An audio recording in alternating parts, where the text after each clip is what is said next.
राजस्थान और हरियाणा और गुजरात की मंडियों में नए गंवार की आवक शुरू हो चुकी है।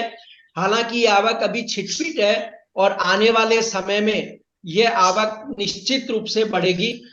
1 अक्टूबर को गंवार का नया मार्केटिंग वर्ष भी शुरू होगा, जो अब दूर नहीं है। नए गंवार की आवक के साथ अब सभी स्टेक होल्डर्स की जिज्ञासा यह है कि गंवार के प्राइस आने वाले दिनों में किस तरह मूवमेंट करेंगे। इसी पर हम जानेंगे आज की चर्चा में HDFC सिक्योरिटीज के अनुज गुप्ता, पृथ्वी फिनमार्ट के मनोज कुमार जैन और मार्केट एक्सपर्ट भूपेश शर्मा से कि किस तरह से गंवार के प्राइस आने वाले दिनों में मूवमेंट करेंगे नए मार्केटिंग वर्ष के लिए। मोलतोल इंडिया में आप सभी का स्वागत है। मैं कमल शर्मा। अनुज जी, शुरुआत यह बताएं कि गंवार सीड और गंवार गम के शॉर्ट टर्म की अगर हम बात करें तो किस तरह के मूवमेंट बाजार में देखने को मिल सकते हैं और क्या अपेक्षाएं हैं बाजार की। कमल जी, धन्यवाद इस प्रोग्राम में इनवाइट करने के लिए। देखिए, अगर आप ग्वार के प्राइस को देखेंगे तो अक्टूबर में हमने देखा था 2021 की अगर बात करें तो इसने करीबन 7,250 का हाई बनाया था। उसके बाद अगर हम देखें तो अगेन इसने जनवरी में कोशिश करी थी बाउंस बैक लेने की। फिर उसने करीबन 6,600 का हाई बनाया था और लास्ट मंथ हमने देखा था कि करीबन 6,638 का इसने हाई बनाया और वहां से भी नीचे आता हुआ दिखाई दिया। करीबन आप देखेंगे तो ऑलमोस्ट करीबन 900 पॉइंट ये अपने हाई से नीचे आ चुका है। और इस महीने में अगर हम देखें तो करीबन 6% के आसपास की गिरावट इसमें देखने को मिली है। तो कहीं ना कहीं हम ये देख रहे हैं कि जो मौसम, क्योंकि ग्वार जो है एक मौसम से काफी इफेक्ट होती है। तो जहां हमने देखा कि जैसे ही वहां पे बारिश स्टार्ट होना आना स्टार्ट हुआ तो एक सेलिंग प्रेशर यहाँ पर आता हुआ दिखाई दिया। हालांकि ये भी हो सकता है कि जो अराइवल्स की मंडियों में क्योंकि नई क्रॉप की सीजन है तो जनरली लोग पुरानी क्रॉप को निकालते हैं नई क्रॉप को एक्वायर करने के लिए। तो वो भी हमने एक्टिविटी यहाँ पर आते हुए देखी। तो कहीं ना कहीं अगर हम देखें तो मार्केट जो है वो थोड़ा सेलिंग प्रेशर में आता हुआ दिखाई दिया। बट अगर आप ओवरऑल भी देखेंगे, क्योंकि इसने इन बिटवीन नीचे में 45-17 का लो भी बनाया था, वहां से अच्छे खासे बाउंस भी हुए। तो काफी टाइम से हम देख रहे हैं कि पिछले करीबन 2 सालों से इसी रेंज में ये ट्रेड कर रहा था। कोई बड़ा गिरावट या बड़ी तेजी या बड़ी मंदी इसमें देखने को नहीं मिली है। एक रेंज में ये प्राइस ट्रेड करते हुए दिखाई दिए हैं। तो इसके मद्देनजर मुझे लगता है कि मार्केट जो है ग्वार का वो शॉर्ट टर्म में एक रेंज में ही रहने वाला है। और हो सकता है कि आपको नीचे में अगर मैक्सिमम आएगा भी तो नीचे करीबन 5,400 5,500 के आसपास काफी अच्छा सपोर्ट देगा। और ऊपर में डेफिनेटली 6,200 6,300 एक रेजिस्टेंस जोन है जो कि इस रेंज में ट्रेड करता हुआ दिखाई देगा। तो मेरा मानना है कि 5,300 से लेकर 6,300 के बीच का जो मार्केट है ये यहाँ पर मेंटेन रहेगा और शॉर्ट टर्म में ये रेंज रहेगी। आगे की एक्चुअल में क्या मार्केट में क्रॉप आती है उसके बेस पर डिपेंड करेगा। बट जो अगर हम करंट सिनेरियो को देखें और हिस्टोरिकल प्राइस के अकॉर्डिंग देखें तो मुझे लगता है कि 5300 से लेकर 6300 के बीच का जो रेंज है वो इसमें मेंटेन रहेगा। जी, और गंवार गम के लिए आज शॉर्ट टर्म में आपके क्या लेवल्स हैं। देखिए, ग्वारगम में भी अगर आप देखेंगे तो कहीं ना कहीं एक रेंज बाउंड मोमेंटम हमने यहाँ पर आते हुए देखा। कोई बड़ा मूव इसमें देखने को नहीं मिला। बट अगर आप प्राइस वाइज देखते हैं तो यहाँ पर भी हमने एक रेंज बाउंड ही मूवमेंट देखा है। अगर आप देखेंगे तो जनवरी में इसने करीबन 14,280 का हाई बनाया था और उसके बाद जो नीचे लो बनाया करीबन 9,720 का लो बनाया। और अगर हम देखें तो करंटली 11,800 के आसपास चल रहा है। तो अगर आप देखेंगे तो एक रेंज में ही रहा है। इनफैक्ट 2021 से अगर आप इसको वॉच करते हैं तो 2021 से लेकर करीबन 2 साल पूरे हुए हैं। तो इन 2 सालों में ये एक रेंज में ही रहा है। कोई बड़ी तेजी मंदी आप देखने को नहीं मिली है। तो मेरे हिसाब से अगर हम ग्वार गम को देखें तो मुझे लगता है कि यहाँ पर भी एक रेंज मेंटेन रहेगी। डाउन साइड अगर हम रेंज की बात करें तो मुझे लगता है कि 10,500 नीचे में डाउन साइड और ऊपर में करीबन 13,500। तो ये 3,000 पॉइंट की जो एक रेंज है ये मुझे लगता है कि यहाँ पे मेंटेन रहेगी। बट हाँ, ये जरूर है कि यहाँ पे लोअर लेवल पे खरीदारी देखने को मिलती है। तो यहाँ पे डेफिनेटली एक लोअर लेवल पे आपको डिप देखने को मिलेगा। तो स्ट्रेटेजी जो है मेरे हिसाब से खरीदारी की बनानी चाहिए। लोअर लेवल्स आए तो खरीदारी का ट्रेंड यहाँ पे देखा जा सकता है। जी, मनोज जी, अब 1 अक्टूबर से नया मार्केटिंग वर्ष शुरू होता है गंवार का हमेशा। और अभी नए गंवार की आवक तीनों राज्यों की मंडियों में छिटपिट शुरू हो चुकी है। और व्यक्ति यह देखता है कि आगे जब आवक का प्रेशर होगा या आवक बढ़ेगी तो ट्रेड करने का एक अलग नजरिया रहेगा। लेकिन अभी हम फिलहाल शॉर्ट टर्म की अगर बात कर लें तो शॉर्ट टर्म के लिए आप क्या ओपिनियन रखते हैं गंवार सीड और गंवार गम के लिए। नमस्कार कमल जी। जहाँ तक अगर शॉर्ट टर्म की बात करें तो मेरा मानना है कि एक दायरे में ही जो है मार्केट यहाँ पे ट्रेड करता हुआ नजर आ रहा है। क्योंकि गत वर्ष जब जो फसल वर्ष शुरू हुआ था अक्टूबर मंथ में, तो उस समय अगर ग्वार सीड की बात करें तो वो लगभग 4,500 के आसपास थे, जो कि हमने जनवरी में 6,500 तक जाते हुए देखे थे। उसके बाद प्राइस फिर एक बार करेक्ट होते हुए नजर आए थे, और जून महीने में हमने कीमतों को फिर एक बार 5,000 के स्तर के नीचे आते हुए देखा था। उसके बाद वापिस से जो एक रैली शुरू हुई, तो हमने देखा कि अगस्त महीने में ग्वार सीड ने जो अपने पिछले जो जनवरी के जो हाई थे उसको ब्रेक किया, लेकिन उसके ऊपर हमने वीकली क्लोजिंग वहां पे आते हुए नहीं देखी। इसलिए हम देख रहे हैं कि वापिस जो है पिछले 3-4 सप्ताह से ग्वार सीड की कीमतों में गिरावट देखने को मिल रही है। तो यहाँ पे एक जो अगर हम ब्रॉडर अगर रेंज की बात करें, तो 5,000 से 6,600 एक बड़ी रेंज जो है ग्वार सीड के लिए बनी हुई है। और उसी रेंज में ग्वार सीड जो है पिछले एक साल से ट्रेड करता हुआ नजर आ रहा है। तो शॉर्ट टर्म में मेरा मानना है कि यहाँ पे अभी जो नया फसल वर्ष शुरू हो रहा है, और अराइवल्स अब यहाँ धीरे धीरे स्टार्ट होने शुरू हुए हैं। जो मौसम का भी जो खलल रहा था, तो उसको देखते हुए काफी कुछ यहाँ 15 अक्टूबर के आसपास जो है उत्पादन के अनुमान और जो अराइवल्स है उसको क्लियरिटी होती हुई नजर आएगी। तो शॉर्ट टर्म में मेरा मानना है कि ग्वार सीड जो है वो एक दायरे में, अगर मैं रेंज की बात करूं तो 5,560 नीचे में, और 6,100 6,200 ऊपर में, ये एक दायरा जो है शॉर्ट टर्म में रह सकता है।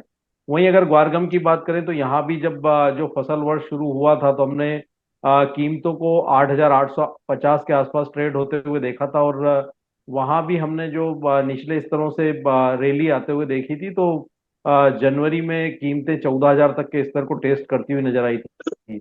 लेकिन ग्वार सीड की तरह ग्वारगम में भी एक करेक्शन का दौर शुरू हुआ था, और हमने देखा कि जून में कीमतें फिर एक बार 10,000 के स्तर के नीचे फिसलती हुई नजर आई थी। और अभी रिसेंट में जो अगस्त में रैली आई, तो उसमें कीमतें एक बार फिर 13,700 के स्तर तक आती हुई नजर आई। लेकिन हमने जनवरी का जो हाई है वो ग्वार सीड में टूटते हुए देखा, लेकिन ग्वारगम में टूटते हुए नहीं देखा। तो दोनों ही कमोडिटी, चाहे वो ग्वार सीड हो या ग्वारगम हो, एक दायरे में फंसी हुई है। और ग्वारगम में जो शॉर्ट टर्म का जो एक रेंज जो नजर आ रहा है वो 11,000 ऑन द लोअर साइड, और 12,600 ऑन द हायर साइड। तो एक दायरा यहाँ पे ग्वारगम का शॉर्ट टर्म के लिए रह सकता है। जी, भूपेश जी, आप क्या सोचते हैं? देखिए, अनुज जी ने और मनोज जी ने लगभग जो है ऊपर में 6200 6300 रुपए तक, और नीचे में 53-55 के आसपास का एक दायरा बताया है। और आप तो राजस्थान में है, यहाँ मौसम चेंज हो रहा है, बारिश भी हुई है आज भी। पूर्वी राजस्थान की मैं बात कर लूं, इस समय तो बारिश कई एरिया में हो रही है। क्या रहेगा शॉर्ट टर्म का नजरिया? आज बाजार क्या इसी वजह से डाउन है, बारिश की वजह से? जी नमस्कार सर, मोल तोल के सभी दर्शकों को मेरा नमस्कार। और मैं कहना चाहूंगा कि ग्वार सीड का बाजार का जो मोमेंटम है, जो अभी पिछले दिनों में ग्वार सीड ने नियर टू डबल टॉप के भाव जो बनाए थे, वो मोमेंटम अभी टूट चुका है कंप्लीटली। ग्वार सीड जो 6200 के नीचे मार्केट ट्रेड कर रहा है, तो ग्वार सीड का स्ट्रक्चर नेगेटिव है। और मुझे उम्मीद है कि ये नेगेटिविटी जारी रहेगी आने वाले समय में भी। तो इसमें पॉजिटिविटी के लिए इंतजार करना पड़ेगा अभी। हो सकता है वो इंतजार 45 दिन से लेके 60 दिन का रहे, या 45 दिन से लेके 90 दिन का रहे। परंतु चार्ट का स्ट्रक्चर और अभी मोमेंटम नेगेटिव बना हुआ है। वहीं बात करें प्राइसेस की, तो प्राइसेस में मुझे समझ आता है कि मार्केट में कहीं भी पुल बैक आता है, तो मार्केट में सेल ऑन राइज का मार्केट ही स्ट्रेटजी एप्लीकेबल होनी चाहिए। और ये स्ट्रेटजी में मैं कहूंगा कि अपसाइड में अधिक से अधिक मुझे अभी शॉर्ट टर्म के हिसाब से 6,200 6,250 के आसपास। और डाउन साइड अभी यहाँ से लिमिटेड है, क्योंकि करंट दाम 5800 का ट्रेड कर रहा है। तो नीचे में 5,700 5,750 एक बहुत अच्छे मजबूत डिमांड जोन बने हुए हैं। क्योंकि मार्केट ने जो पिछली रैली जारी करी थी, वो इन्हीं भाव से रैली करी थी अच्छी। तो मुझे अभी मैं कहना चाहूंगा कि करंट भाव पे ग्वार फील्ड में सेलिंग से दूरी बनाए रखनी चाहिए, भले ही ट्रेंड इसका नेगेटिव है। स्ट्रेटेजिकल अगर बात करें तो सेल ऑन राइज का मार्केट है। और जो रेसिस्टेंस बने हुए हैं 6,200 से 250 के आसपास, या इवन 6,100, जो लोग एग्रेसिव है वो 6,150 पर भी इसमें बिकवाली कर सकते हैं। जी, और गमारगम में क्या शॉर्ट टर्म के लिए लेवल है आपके? जी ग्वारगम की बात करें तो 11,600 11,500 550 के लेवल काफी अच्छा डिमांड जोन है ग्वार गम के लिए। मुझे उम्मीद है कि बाजार अभी वेरी शॉर्ट टर्म में ये भाव नहीं तोड़ना चाहिए, क्योंकि मार्केट काफी ज्यादा ओवरसोल्ड पोजीशन में है। लगातार मार्केट में गिरावट जारी है। पिछले कई ट्रेडिंग सेशन से लगभग 10 ट्रेडिंग सेशन में ग्वार गम के भाव 1500 से 1800 पॉइंट टूट चुके हैं ऑलरेडी। तो इन भावों पर मुझे बिकवाली समझ नहीं आती। पुल बैक आता है फर्स्ट राउंड का, तो वहां पर जरूर से बिकवाली करनी चाहिए। अपसाइड में वेरी शॉर्ट टर्म की बात करूँ तो 12,300 से लेके 12,600 तक की रेंज रहेगी, और वहां पर बिकवाली कर सकते हैं। जी मनोज जी, जैसे भूपेश जी ने कहा कि 5700 5750 एक निचला लेवल अभी मुझे दिखाई देता है शॉर्ट टर्म में, और ऊपरी में 6250 के आसपास। तो क्या ऐसे में किसी ट्रेडर के लिए बहुत अच्छा होगा कि 5700 5750 दिखाई दे वहां पे खरीदे, और 6250 जैसा इन्होंने कहा कि सेल ऑन राइज वहां पर सेल करे तो सेफ होगा? नहीं, अभी मैं वर्तमान लेवल पे मैं बाइंग की रिकमेंडेशन नहीं दूंगा कमल जी, क्योंकि जो चार्ट का स्ट्रक्चर है वो टेक्निकली थोड़ा वीक है, और यहाँ पे जो सपोर्ट्स जो आ रहे हैं वो जो मैंने रेंज बताई है 5,560 5,600 की रेंज में रहेंगे। तो अभी यहाँ वर्तमान लेवल से भी लगभग 100 150 रुपए की गिरावट की गुंजाइश और नजर आती है चार्ट पे, अगर मैं ग्वार सीड की बात करूं। और अगर ग्वारगम की बात करूं तो यहाँ भी 300 से 400 रुपए की जो है वीकनेस चार्ट पे नजर आ रही है। तो अभी थोड़ा डीप का वेट करना चाहिए, और मेरा मानना है कि 15 अक्टूबर तक यहाँ काफी कुछ क्लियरिटी होती हुई नजर आएगी क्रॉप को लेकर के। और वो तो अगर जो रेंज का जो निचला लेवल है ग्वार सीड का 5,560 और ग्वारगम का 11,000, तो उस रेंज के आसपास आवे 15 अक्टूबर के आसपास, तो वहां फिर जो रिस्क रिवार्ड के रेशो के हिसाब से देखें तो फिर वो बाइंग की रणनीति बनानी फेवरेबल रहेगी। वर्तमान लेवल पर अभी भी यहाँ पे लगता है कि थोड़ा टेक्निकली जो इंडिकेशन है चार्ट पे वो कमजोर है। तो थोड़े और डीप का यहाँ पे चाहे वो ग्वार सीड हो या ग्वारगम हो, वेट करना चाहिए। जी भूपेश जी, जैसे मनोज जी ने कहा कि 15 अक्टूबर तक पिक्चर काफी क्लियर होगी, तो अब हम लॉन्ग टर्म की भी बात कर लें थोड़ी, क्योंकि आज से करीबन 20 दिन बाद वाली वो बात होगी, और उसके बाद भी मार्केट में तो आवक बढ़ेगी। तो लॉन्ग टर्म की अगर बात की जाए तो आप क्या नजरिया रखते हैं गंवार सीड और गंवार गम पर? स्पेशली लॉन्गर टर्म की बात करें, वैसे तो ग्वार सीड के लिए लॉन्गर टर्म कुछ भी होता नहीं, परंतु फिर भी लॉन्गर टर्म की बात करें तो ग्वार सीड में 5,550 5,400 के जो लेवल है, या 5,500 के जो लेवल है, कई बार पैनिक हो जाता है मार्केट तो 50 पॉइंट कुछ पता नहीं चलता ग्वार सीड में। अन्यथा 5,450 से लेके 5,500 का ग्वार सीड मुझे नहीं लगता कि लंबे समय के लिए टूटना चाहिए। एक बार बाजार फिर से जैसे जैसे आगे बढ़ेंगी, और जैसे जैसे आपको का पता लगेगा कि कितनी फसल की जो अनुमानित आंकड़े निकल के आ रहे हैं, क्या वो सही है कि नहीं, वो एक्चुअल में शुरुआती जब आंकड़े आती है उससे लमसम एक आइडिया आता है कि जो फसल का अनुमान फंडामेंटल वाले लोग लगाते हैं, क्या वो सही है कि नहीं।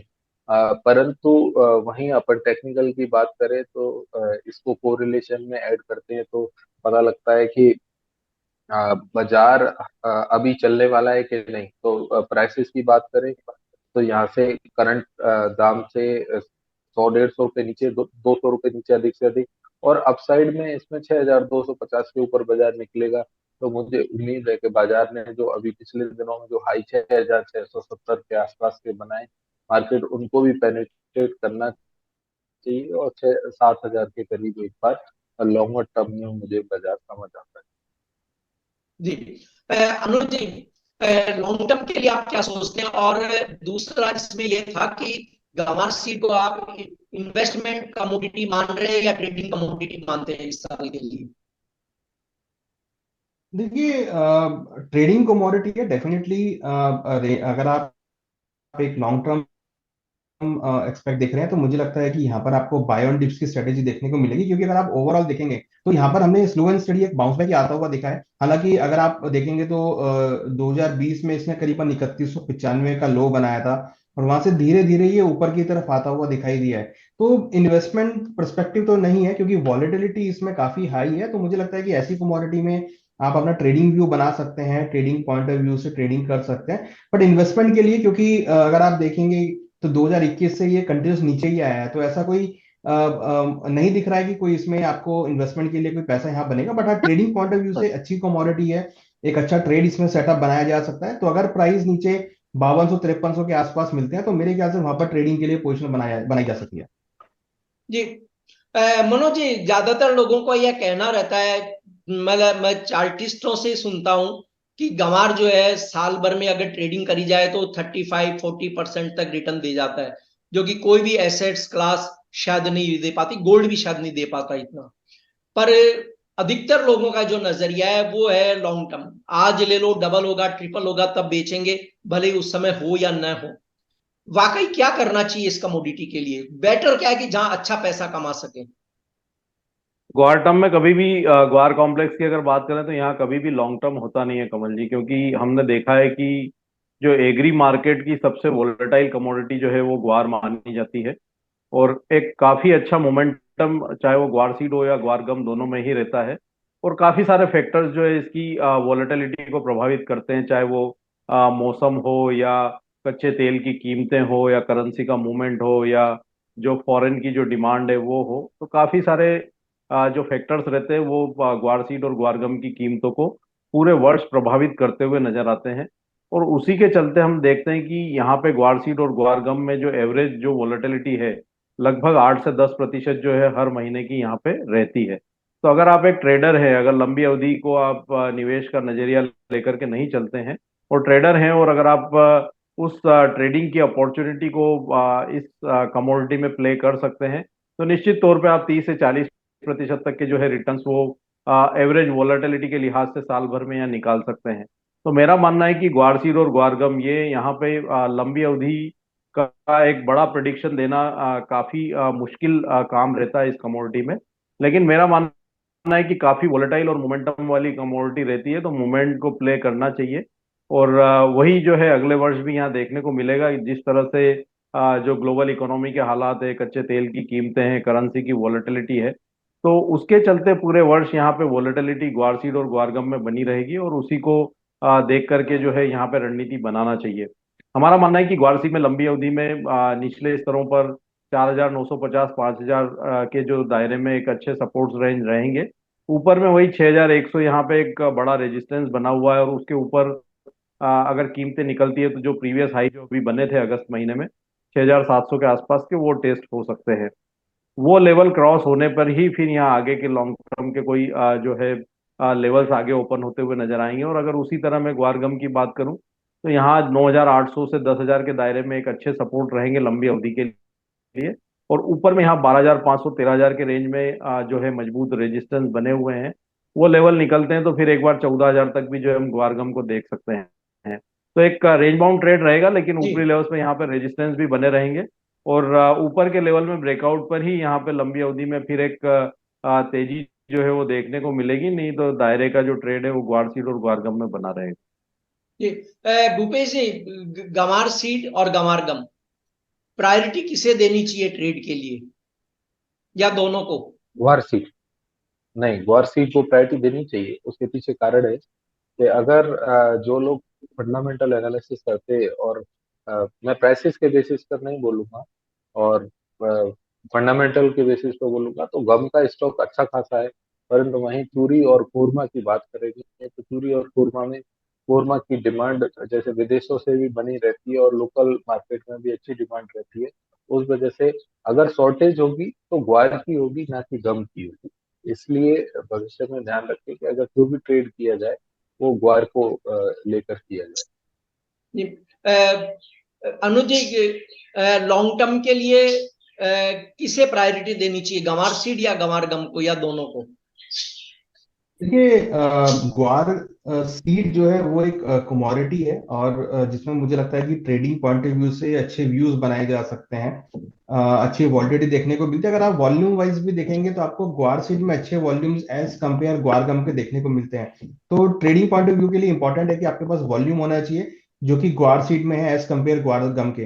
तो मुझे लगता है कि ग्वार सीड के अंदर ही आप अपनी जो स्टेटिंग स्ट्रेटेजी है वो बना सकते हैं। और जिस तरीके का वॉलिटिलिटी है वो आपको एज कंपेयर ग्वारगम से ग्वारसीड में अच्छी वॉलिटिलिटी देखने को मिलती है। तो टेक्निकल पैरामीटर के अकॉर्डिंग तो मुझे लगता है कि ग्वारसीड को ही ट्रेडिंग में एक्टिव करना चाहिए। बट हाँ, अगर कोई एक्सपोर्टर है जो ग्वारगम में एक्सपोर्ट करता है, तो डेफिनेटली वो अपनी पोजीशन को ग्वारगम में हेज करके यूज कर सकता है। बट हाँ, ग्वार सीड जो है इसका एक मेन प्रोडक्ट है, तो ग्वार सीड को ट्रेडिंग एक्टिविटी में शामिल करना चाहिए। जी अनुज जी, आपका कोई डिस्क्लेमर? देखिए, हमने यहाँ जो डिस्कस किया है ये हमने क्लाइंट्स के साथ शेयर किया है, उनकी पोजीशन इसमें हो सकती है। भूपेश जी, आपका डिस्क्लेमर? जी, मेरे व्यक्तिगत कोई पोजीशन नहीं है ग्वार सीड और ग्वारगम में। हो सकता है कि मेरे क्लाइंट्स की पोजीशन हो, और मेरा कोई भी रजिस्ट्रेशन अभी नहीं है, इसलिए कोई भी जी ट्रेड करने से पहले अपने फाइनेंशियल एडवाइजर से जरूर सलाह लें। मनोज जी, आपका डिस्क्लेमर? ग्वार सीड और ग्वारगम में मेरी कोई व्यक्तिगत पोजीशन नहीं है कमल जी, लेकिन समय समय पर रिकमेंडेड कमोडिटी होने के चलते क्लाइंट्स की पोजीशन हो सकती है।